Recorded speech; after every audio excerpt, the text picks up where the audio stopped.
Authorities in the Philippines are warning that a volcano near the capital could be on the verge of a dangerous eruption. There was a sulfurous smell reported this morning with ash fall from that volcano. This is how Taal volcano's crater looks like up close, a couple of days after its most recent eruption. Hazardous po yun kasi mabilis yung ganong movement, yung ganong event. And mainit siya. There is an alert level 4 raised over Taal volcano. What that means is that a hazardous eruption is imminent, and that could be or could occur in a matter of hours or days.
Merong bagong umaga na may nakalaang pag-asa. Halika na't sumama patungo sa bagong umaga.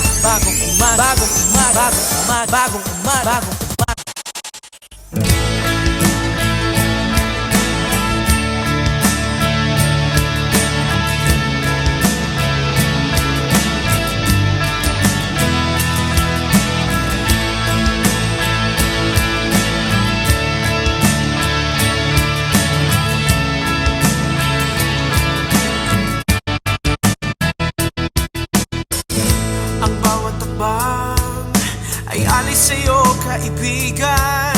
Sa bawat yapak ng paa may bakas na iiwan, bakas ng pag-asa na nakalaan sa'yo.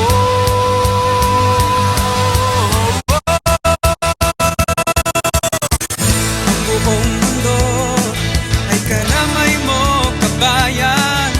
Magyong man nagdaan, ito'y malalagpasan. May bagong umaga na naghihintay sa'yo.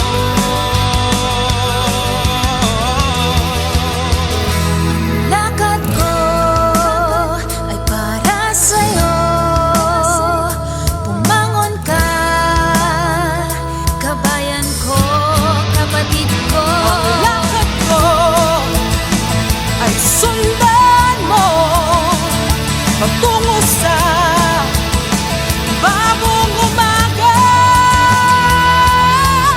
Kahirapan, karamdaman man ang mga naranasan mo, kalamidad o kaguluhan man ang pinagdaanan mo. Kabayan ko, kapatid ko, huwag kang susuko, tatagan mo. May bagong umaga na naghihintay, ang Diyos ang karamay mo.